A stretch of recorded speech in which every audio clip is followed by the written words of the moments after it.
अस्सलाम वालेकुम। मेरा नाम है नैयर अब्बास और इस सेक्शन में हम स्टैटिस्टिक्स आईसीएस का फर्स्ट पार्ट करेंगे।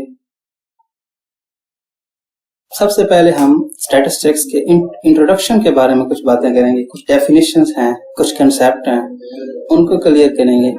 उसके बाद हम क्वेश्चंस की तरफ बढ़ेंगे। सबसे पहला लेक्चर जो आज मैं शुरू करने जा रहा हूँ वो है इंट्रोडक्शन के बारे में। सबसे पहला कंसेप्ट पॉपुलेशंस का। पॉपुलेशन क्या होती है? Total group under study from which we wish to get information is called population. मतलब क्या हुआ?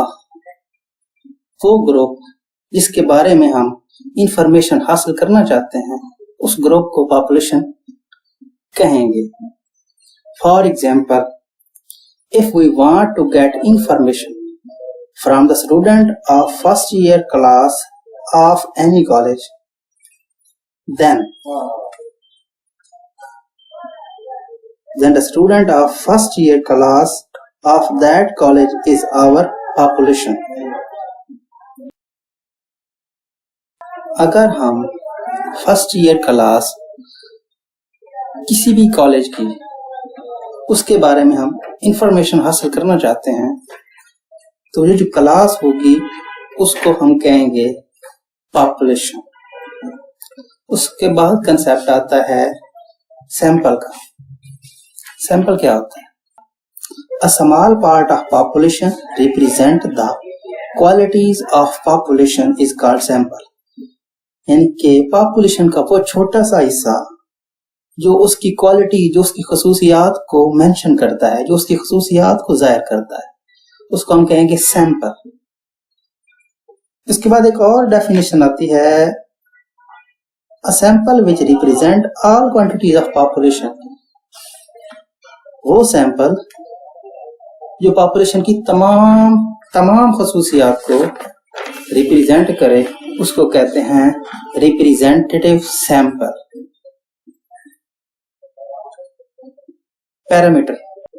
Any quantity measured from the population data is called parameter.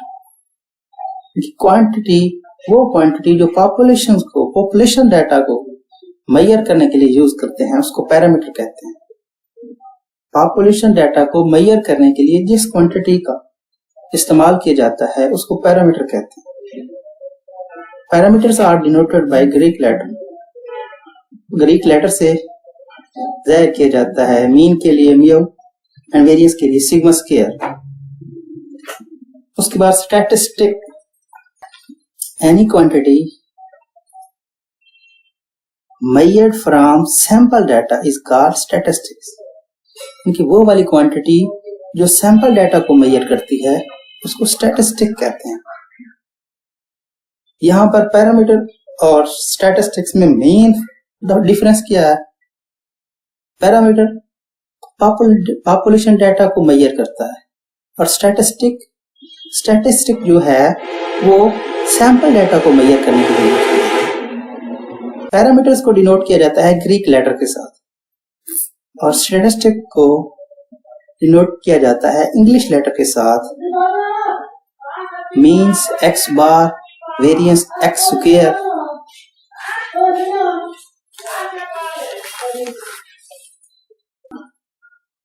Statistics as a discipline of science combines study of four methods used to collect, arrange, analyze and interpret the numerical data to make decision is called statistics.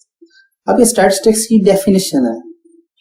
मतलब वो वाले method collect, data को इकट्ठा करना, data को arrange करना, analyse करना और फिर interpret the numerical data. Data को इकट्ठा करना, अरेंज करना और उसको इस छतमी शक्ल में लिखना।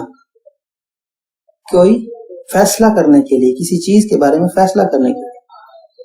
There are two branches, descriptive statistics, inferential statistics. इसकी दो एग्जाम हैं, descriptive and inferential. Main departments where statistics is applied.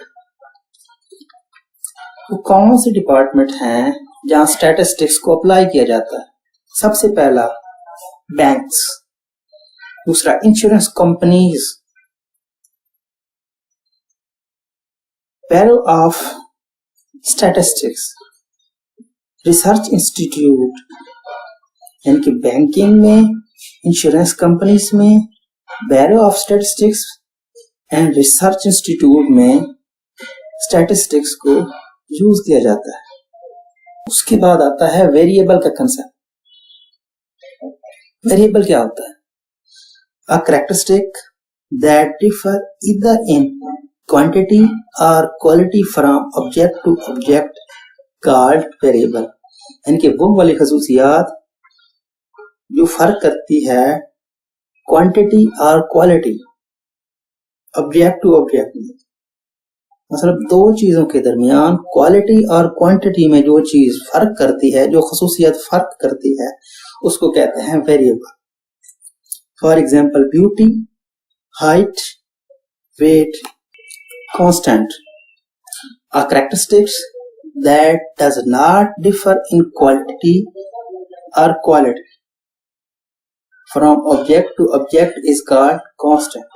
यानी कि कांस्टेंट वो वाली खसूसियत है जो दो अशिया में, दो चीजों में क्वांटिटी या क्वालिटी के लिहाज से कोई फर्क नहीं करती है, उसको कांस्टेंट कहते हैं। Total marks of A paper and number of days in any month इसकी एग्जांपल्स हैं। मतलब total marks of paper, paper में जितने भी मार्क्स हैं, और number of the days in any month, और एक महीने में कितने दिन होते हैं, इसका इन दोनों के से कोई रिलेशन नहीं है। Quantitative variables, characteristics that differ in quantity from object to object that can be measured is called quantitative variable. Variable की वो किस्म है जो दो चीजों में, दो ऑब्जेक्ट्स में क्वांटिटी का फर्क करती है, मतलब मिकदार का फर्क करती है, जो मिकदार के फर्क को बताती है और इसे मेजर किया जा सकता है, उसको कहते हैं quantitative variable. For example height, weight, temperature and pressure. Height को भी मेजर किया जा सकता है, वेट को भी मेजर किया जा सकता है, टेम्परेचर को भी मेजर किया जा सकता है, और प्रेशर को भी मेजर किया जा सकता है। ये क्वांटिटेटिव वेरिएबल की एग्जांपल्स हैं। उसके बाद attribute are qualitative variable.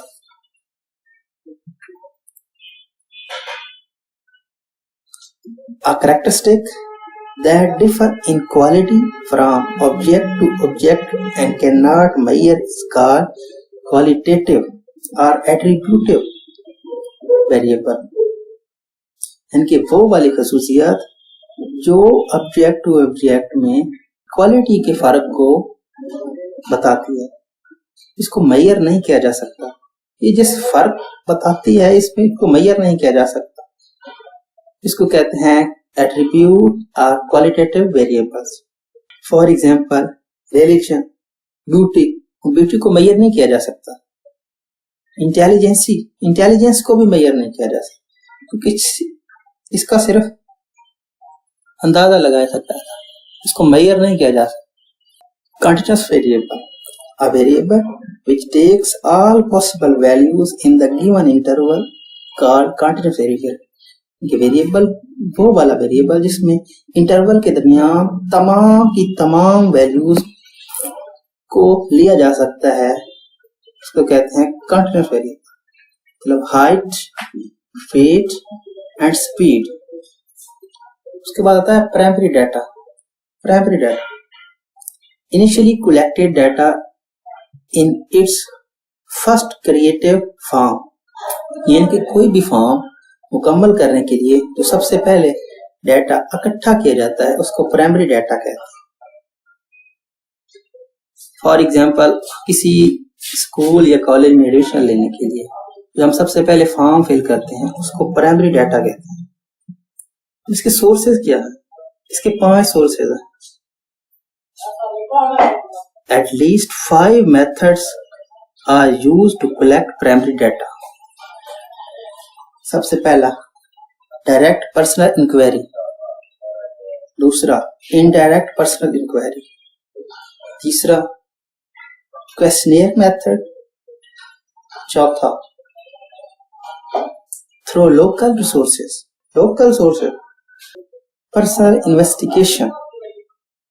In this method, all required information are obtained from the concerned individually.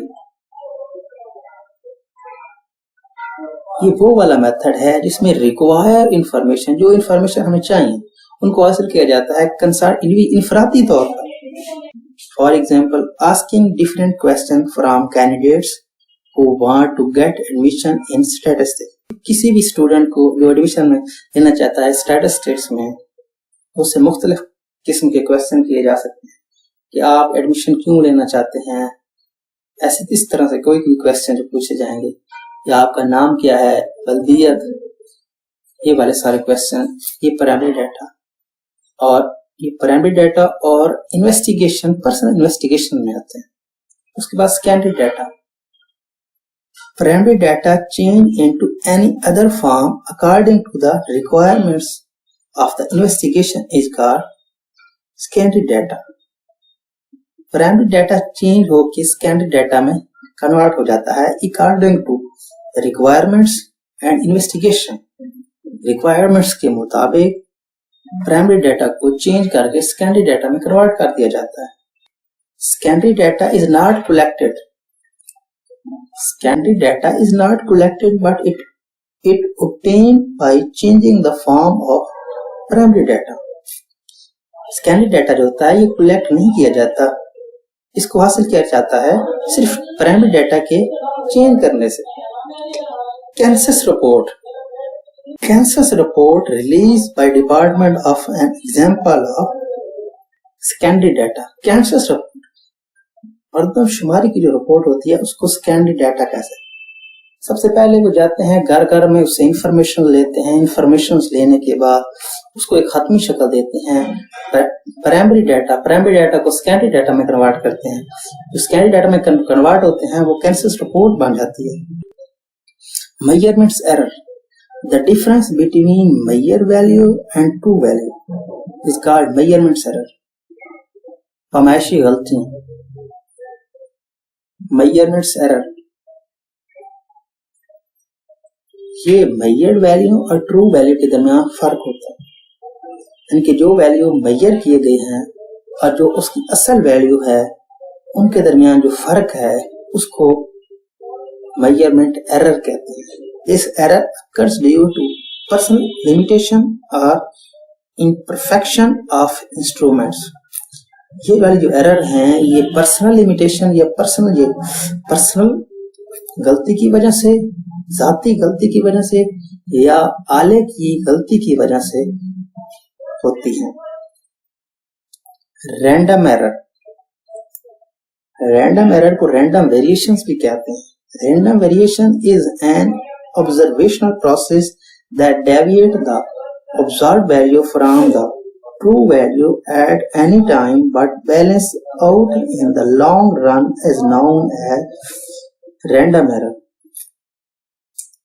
यानी कि ट्रू वैल्यू और ऑब्जर्व वैल्यू के दरमियान जो फर्क होता है उसको बोलते हैं रैंडम एरर. किसी भी टाइम पे उसकी असल वैल्यू और जो ऑब्जर्व की गई वैल्यू है, जो मेजर की गई वैल्यू है, उस चीज में फर्क को कहते हैं रैंडम एरर. उसका फार्मूला है observe value minus true value is equal to random error. इसको डिनोट किया जाता है EI से. आज के लिए बस इतना ही. मिलते हैं नेक्स्ट वीडियो में. अगर आपको हमारा ये वीडियो पसंद आया हो तो प्लीज हमारे चैनल को सब्सक्राइब करें एंड लाइक करें और शेयर करें. Thanks for watching.